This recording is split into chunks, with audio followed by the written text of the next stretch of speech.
book kicks the patriarchy's ass. If you want feminism, read the book, read this book. This book is set in a desert, and I'm in a desert. This is the Empty Quarter in the Middle East, and this book is set in a sort of combination of the Old West and Arabian desert, which is a really fantastic setting, and it's pretty unique because I have read very, very few books that do a setting like this. I thought where better to film my review than in the desert with camels.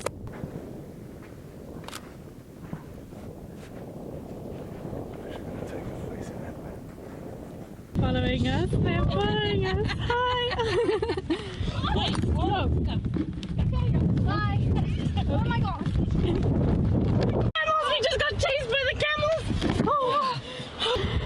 Oh my gosh, you guys! I thought we were friends! Hello, and welcome to my channel. I am the Blue-Eyed Bandit.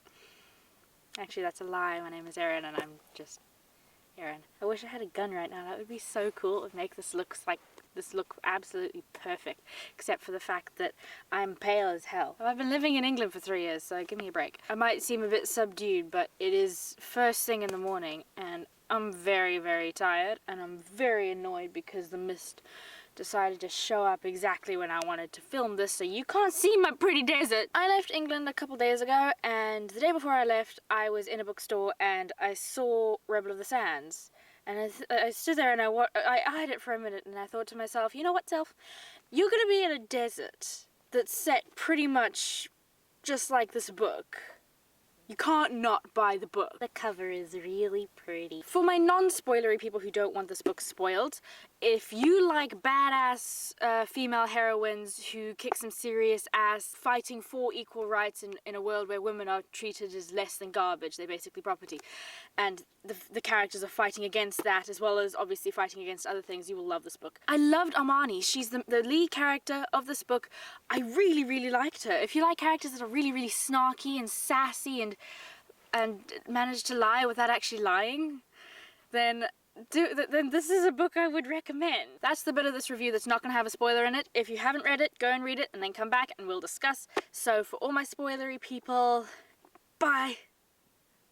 Okay, spoilery people. The one thing I wish about this book, there's one thing. A first book for a new debut author generally needs to be under 100,000 words. I know because I've written a book and I've had to adhere to these general rules. I would love to have read this book if it was, say, 120,000. It's so fast paced. It's amazing how fast paced it is that it's almost I wish that there was more room for me to grow in this book. I do get that a first book, it has to be under 100,000 words. This is probably about 85, I would guess, maybe 90. It's so fast paced and so much happens within that amount of time. If I could change one thing, I would want a bigger book, just because I want more story, and I would love to read about the bit where they're traveling with the camel's knees. I would love to read more about them bonding and getting to know each other. I think it's a pretty good thing that my only issue with the story was that I wasn't ready for it to end. Well done to the author. Alwyn Hamilton. You have a cool name. Exceptionally impressed and exceptionally disappointed when I finished the story because I wasn't ready to be done. I wanted more story. Alwyn Hamilton, if you ever watch this, please make more books and make them really long because I like long stories. I like fat books and I cannot lie. Another thing I loved about this story was that it reminded me of one of my stories that I'm writing at the moment. And the character, Armani, she reminded me of my character because she's snarky and fun and I love her. She's great. I love her. Any character that's a badass and that can mouth off and that is sassy and snarky and isn't afraid to give someone the finger. I love that character. Here we have another author, like Sarah J. Maas, who's really, really good at giving us words that we can only pronounce in our heads. Oh, there's one. Let's try pronounce this. Demji? Am I saying it right? Demji? Another one. Bahi. Was that his name? Bahi? Alwyn Hamilton, you did a fantastic job of making us like him and then killing him. That was really not fair. I was seriously shipping him and Shahzad. I hope I'm saying that one right as well. But I was so shipping that. And then you kill him.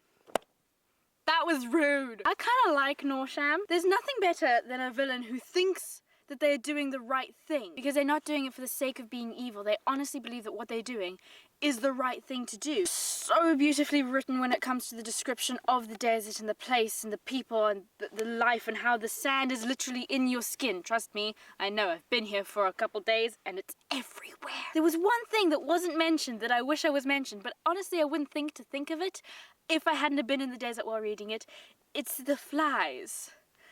They're murder. Look how pretty the cover is. Okay, let's talk about Jin. I didn't actually realize how much I liked Jin until he got bitten by the nightmare and he nearly died. And I was like, oh crap, I really don't want him to die. Because until then, he had just seemed so invincible. And then he got bitten by this thing and I was like, oh, we might have an author who kills off our favorite characters here. That's what we might have. Love the tattoos. Seriously love the tattoos. I just wanted more time with him and Amani in the camel's knees. That's all I wanted. I wanted more time, more conversation. And you know, I could read a whole book that's just about the stories in this story. Yes, this is a fantasy book, and yes, it is set in a world that's quite different from any that most Western countries will ever experience. But it is very relevant in our time at the moment. In politics, with religion, with inequality. It's definitely worth a read because it touches on so many issues.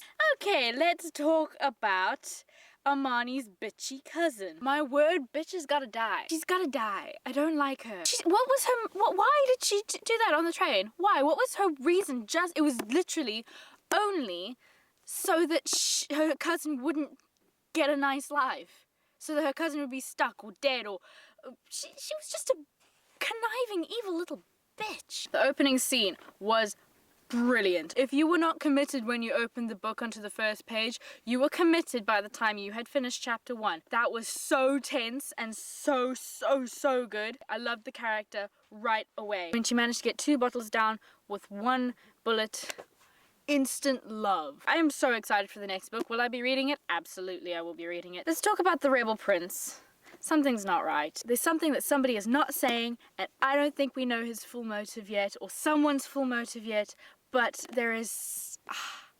something's not right. I think there's something wrong here. Sorry about the fog. It would have been so nice for you guys to see this desert, but if you do want to see pictures of this desert and pictures of me reading a book in the desert, then go to my Instagram page, which I will link below. All my links are in the description. Forgive me for jumping back and forth between shots, but the mist has finally cleared up and you can actually see some of the dunes now. As soon as the twins said that they thought that she might be their sister, I immediately knew Norsham is her brother. I knew it at once. Very nice plot twist. I was actually really sad to see her little friend go at the beginning. I can't even remember his name right now, but remember, it's very early and I'm very tired. I was actually really sad to see him go, and I actually hope that he makes an appearance in future books and that he's not actually dead. And may I just say, the idea of having power over the sand, nice. I kind of had a feeling it would be something to do with the sand. I also entertained a couple other ideas, like I entertained the idea that maybe flight or fire or something to do with heat. It was so brilliant because this whole thing that she's been trying to get away from the desert, from this way of life, and the fact is that the desert is her. Almost like she was trying to run away from her own powers, and to see her finally accept them and to learn that she loves herself with them and that she loves this place and that she is this desert. It was really fantastic. I like that character growth. It's really nice. The next video I do will be in Australia. Perth to be exact. If you guys have any other particular book talk videos that you would like to see, or any other books you want me to read and then discuss with you, just say so in the description and I will go and I will have a look at them, and hopefully you will have a review of those soon. That's it from me. I hope everyone's doing great and that you have a great day or week or whatever it is that you're doing at the moment. And please like and subscribe if you liked and you want to subscribe. It would be very much appreciated. But keep an eye out for my next video.